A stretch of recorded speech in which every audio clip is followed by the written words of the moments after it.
Everybody's in a big hurry to get it done, as am I. Two big road construction projects are underway. Find out what is being done and the benefits that will come when they are complete. Hopefully, events such as these ultimately will lead to peace in the world. Building understanding through books. Find out about the collection designed to make it happen. People in their 70s to 90s dancing and healthy and having such a good time. Whether in heels or on wheels, some Irving seniors hit the dance floor to find fun and health benefits. Plus the new warning you will have this severe weather season, what this work will accomplish at the new library, why you should watch the Harlem Shake at least one more time. This is City Source.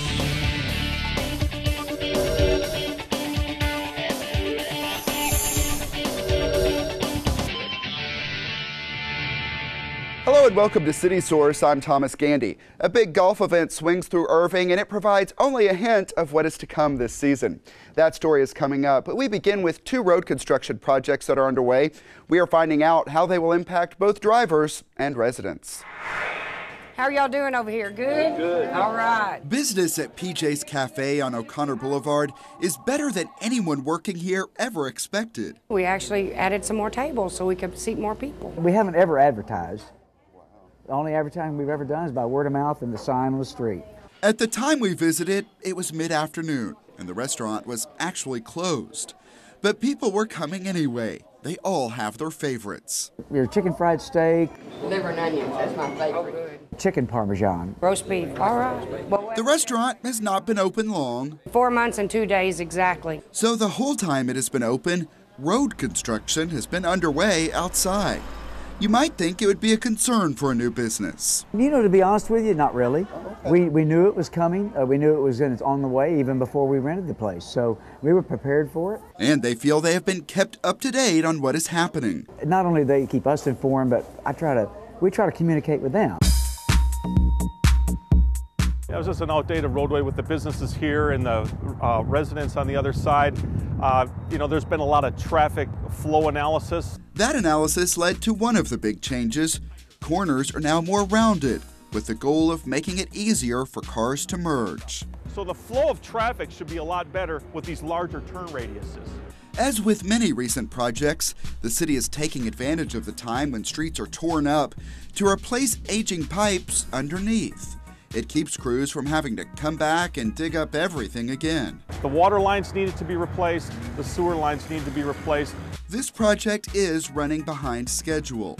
Workers encountered some problems that could have led to poor drainage, water pooling on the road. That would not be acceptable at all. So we had to pull back, reevaluate it, did some redesign. Crews are back on track and cars will begin driving on this new section of road in April.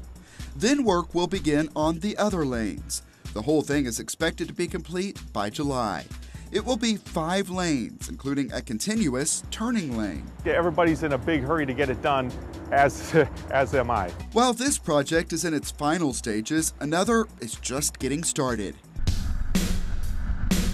A big section of Grawweiler Road will be rebuilt. We're going to start about 700 feet east of Carl Road, all the way to the other side of Loop 12. One of the priorities here is installing new water, drainage, and wastewater pipes. Residents will also see some other improvements. We are going to see new sidewalks. We're going to see sidewalks where there are no sidewalks. This section of Grawweiler will remain 3 lanes, but the city believes the new design will be safer. We're going to be making the S-turn just west of Irving Heights a little smoother. Right now it's like a hairpin turn. Work could be complete in October 2014. Until then, expect detours, because only 1 lane of traffic will be open. There's going to be one-way traffic, westbound only. Fire Station 3 is right in the middle of the construction zone, but the city has made arrangements for fire engines and ambulances to still have access and respond to emergencies. We have coordinated that with the fire chiefs. On both Grawweiler Road and O'Connor Boulevard, drivers and residents will notice an improved appearance. On both roads, all overhead utility lines are being moved to one side, and those lines that cross the road will be buried underground. It's an improvement that residents request. They do like less pole pollution, At crosswalks, brick pavestones will be installed. It kind of brings the old world look back into it, in my opinion. Sidewalks will feature ramps with bumps to let visually impaired people know they are reaching an intersection. And you'll see that at all wheelchair ramps that we're installing throughout the city now. And on O'Connor, another improvement could come later. A walking trail, similar to this one on MacArthur Boulevard, could be built on this empty land that runs along the road. It'll be kind of meandering. There'll be some native grasses and some other type xeriscaping type of plants. Across the street at PJ's, Save room for some banana pudding. Oh, no. Oh, yes. employees look forward to the work being completed, Girls, you get your pie to go? but they wonder if they will be baking a lot more of those pies. What's the most popular? Oh, most popular is coconut. Can't tell you. Maybe I'll realize the impact once they're done, and maybe then I'll see how much more people. But we're pretty well full, so how much more business can we do? When everybody's out of here and the barricades are all gone, I think everybody's going to be a lot happier. They're just going to forget about any inconveniences they went through. The long-term benefit is probably so much better than the immediate problem that we're not worried about it. You know, it'll be such a nice street, and you got to go through a little bit of the pain to get there, so it's fine. Crews are also getting to work very quickly at the site of the South Irving Library near Centennial Park. These workers are drilling geothermal wells. You can see it's pretty messy work. The wells will harness the temperature of the earth to help heat and cool the building. Similar wells are already in place at the West Irving Library and have led to big utility savings. Listen to these numbers. There will be more than 140 wells at the South Irving Library, and each goes 300 feet deep. To do all that, the city's capital improvement team says it will take more than 16 miles of pipe. That library is expected to open sometime next year. Springtime in North Texas means it is severe weather season, so people in South Irving have a new way to get warnings. A new storm siren is now in place at West Park. The city's Office of Emergency Management says it is the first of its kind in North Texas and probably the loudest. People outdoors will be able to hear the siren up to nearly 1.5 miles away. A similar siren will be installed later this year at Fire Station 2 on Story Road. The city has 25 sirens across the city. They are used to notify people who are outdoors to seek shelter because dangerous weather is close by. All of the candidates on the May ballot have agreed to participate in our open line election special, which will be shown April 11th at 7 p.m. on ICTN1. We will also make it available online. Here are the candidates in the order they will appear on the ballot. Running for City Council Place One, it's Luis Reyes, who is self-employed, Lauren Byers, who is retired, U.S. State Department employee Juan Martin Ronco Jr., and attorney John Danish. Seeking Place 2 are emergency room technician Kinsley Stewart, UPS freight manager Alan E. Meager, student Francis Schomer, and Renee Castilla, who is retired. And in Place 7, the incumbent Gerald Ferris is running unopposed. Early voting is April 29th through May 7th, then Election Day is May 11th. The City Secretary's office can answer any election questions. That number is 972-721-2493. Spanish speakers can call 214-422-3751. The city's Department of Housing and Human Services says it is time to celebrate the transformation on Tudor Lane. About 9 months ago, we were there for the groundbreaking to mark the beginning of construction of those new homes. Now that they are complete, the city is holding a block party to draw attention to them. Potential home buyers and neighborhood supporters can get tours of the energy-efficient homes and enjoy games and food. Mortgage professionals will also be on hand. That block party is Saturday, April 6th, from 10 a.m. until 2 p.m. in the Tudor Lane neighborhood. You may know a couple of big golf events are coming to Irving this spring, the LPGA Shootout and the Byron Nelson Championship. The sport is a big deal here for both pros and amateurs. Before many players hit the links, they went to a special event at the Irving Convention Center, and Jolene DeVito checked it out. You might want to remember the name Nick Narcisse. On this day, the 15-year-old's destination was the Irving Convention Center, but his sights are set on the PGA Tour. Well, I've been playing golf for 10 years. Someday I would like to be on the PGA, and I love it. It's like the best ever. So. How's your game? It's pretty good. I'm about a 1.5 handicap, so working on scratch, trying to get there. Nick joined thousands of other golfers at the inaugural DFW Golf Show held at the Irving Convention Center. A first for this particular event in North Texas, and the show's owner says he couldn't resist the draw to Irving.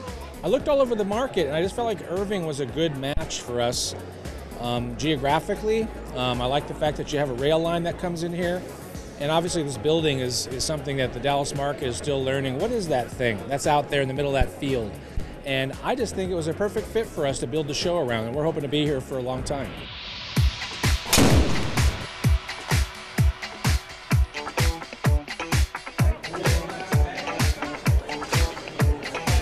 From golf courses to golf clubs to training tools, exhibition space at the show was sold out, a big accomplishment for a first-time event.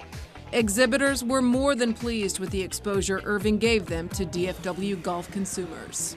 You know, the crowd has been awesome. I mean, we've had awesome attendance with the golf simulator. I mean, we've been going and going nonstop. I mean, we've had a line out the door since we've opened the doors, and it's just been really, really exciting to see people.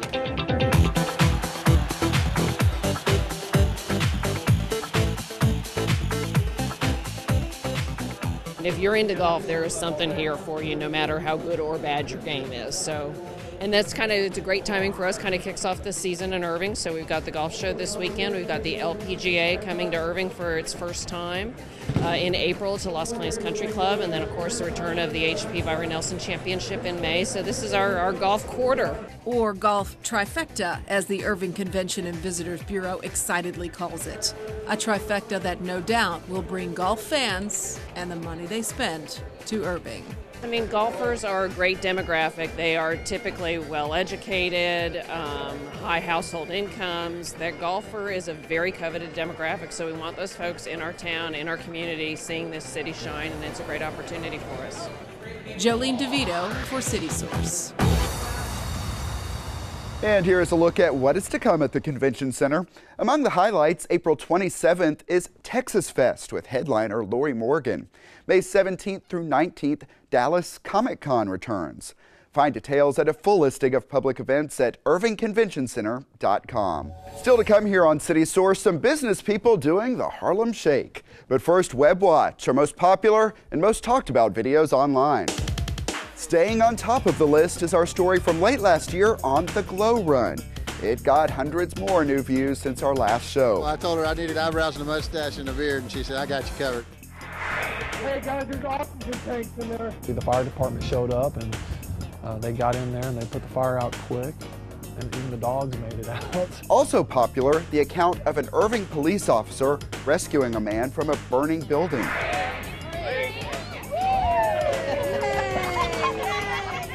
And rounding out the Web Watch this week, our story on the groundbreaking at the South Irving Library. If you missed any of those stories, links to our ICTN On Demand site and our live streaming 24/7 coverage are available at ICTN.tv. Also catch us at YouTube.com/The City of Irving. We have more than 760 videos for you to watch, and we always like it when you leave us a comment. The Irving Public Library has added to its collection with some books and other materials designed to boost understanding of Irving's diverse population. We were there for the celebration.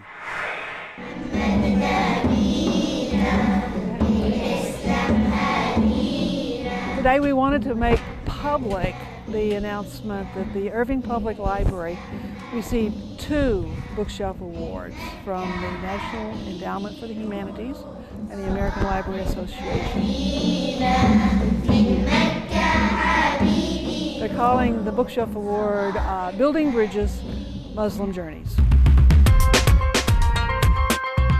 Central and West received 25 copies of specific titles that subscribe, explore Muslim journeys from around the world. And it's going to enhance the understanding of all people, not only Muslims, but the diversity of the citizens of the city of Irving. And it will bring, hopefully, the best of all of us. And building something like tolerance is not nearly enough.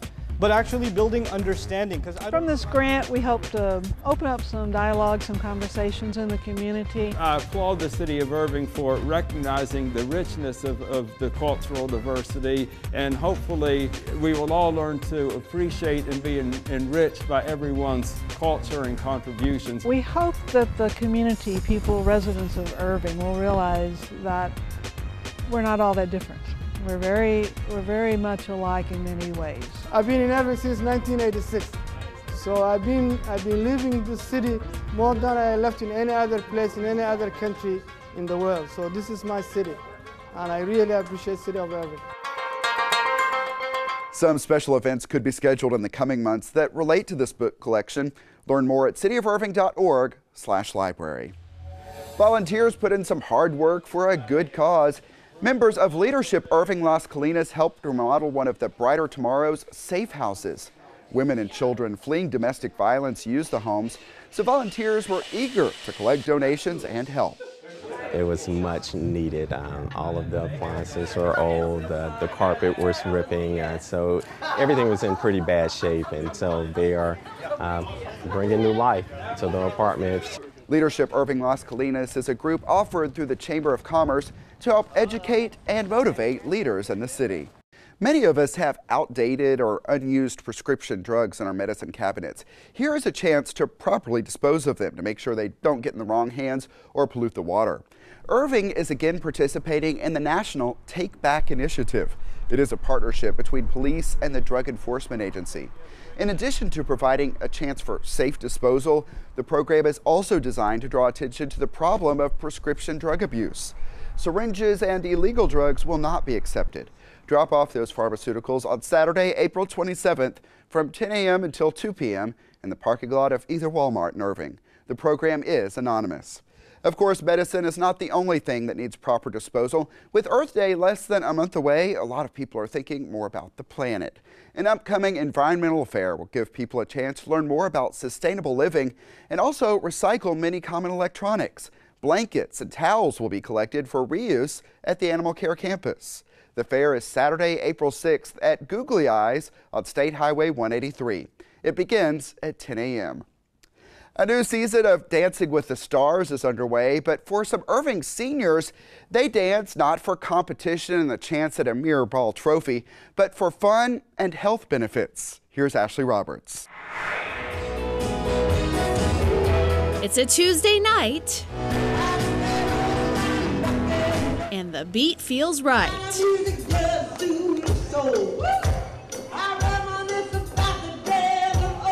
These Irving seniors aren't showing any signs of slowing down. Where else do you see people in their 70s to 90s dancing and healthy and having such a good time? And it's always wonderful music. It's great socializing, and we invite anybody and everybody to come. Senior citizens are encouraged to put on their dancing shoes and visit the Heritage Senior Center for a boot-scootin' good time. $5. Where can you come for $5 and have an evening and refreshments? The fun takes place every Tuesday, taking a break each 5th Tuesday from 7 to 9:30 at night. It's just a lot of fun. It's very good exercise. Gets us out of the house. Jerry Murphy is 75 years old and says she loves getting dressed up and dancing. I can't tell you how much it does for your mind and your body. Both Murphy and many others agree it is a fun way to work out and live healthier. You know, I went from having osteoporosis to osteopenia, you know, just from dancing. And dancing not only is exercise, it exercises your brain, because you got to think, you know, dance, especially the men. Well, it'll keep you younger and it'll keep you alive longer. And it's very, very good exercise, and it's fun. You don't even know you're exercising. Many dancers also say it is an excellent social outlet. You meet the nicest people that you wouldn't have an opportunity to meet anywhere else. Most of these people, I don't see them anywhere except on the dance floor. You meet people, and it's like you become buddies and family. That's it's super. right. Everybody knows everybody. Love connections can also happen. Dolly and Henley LeBlanc are proof. We met at Senior Citizens. Did you meet at the actual dance? Yes. And he was single 30 years, and I was single 27. And some single ladies look forward to mixing and mingling. The men, they have hosts here. And most of the senior centers no longer have hosts, which makes it so nice for the ladies. John Constantini is one of the hosts. He also DJs once a month. He started dancing to incorporate a more enjoyable activity in his life. So just walking or running, to me, that wasn't enough fun. So I got into dancing, and little by little, I guess I got pretty good at it. He is very good. The Senior Center Advisory Board hopes many new faces come out in 2013 and take over the dance floor on Tuesday nights. You know anybody that likes to dance, we'll tell him to come. From DJs to live music and ballroom to country dance nights, there are weekly events to get just about anyone jiving, moving, and grooving. Ashley Roberts for City Source.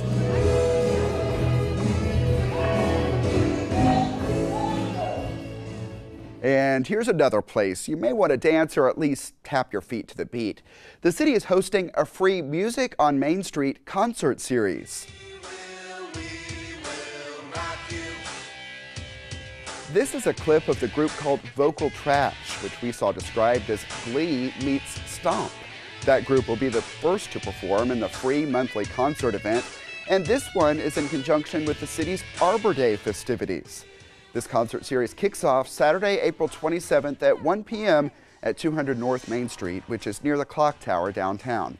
Other groups are scheduled for the following months. And talk about dancing, are you as sick of the Harlem Shake as I am? Well, there is a reason to watch it one more time.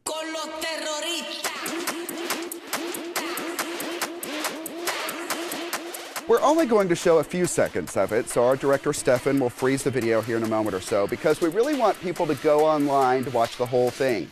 Toyota of Irving says it will donate $1 to Irving Animal Services for every view this video gets by March 31st. It is at youtube.com/Toyota of Irving. The dealership is also donating for every test drive, and just hope that song does not get stuck in your head because it won't leave, like the Macarena and Gangnam Style. With that, it's time for our Pets of the Week, so let's head out to the Animal Care Campus.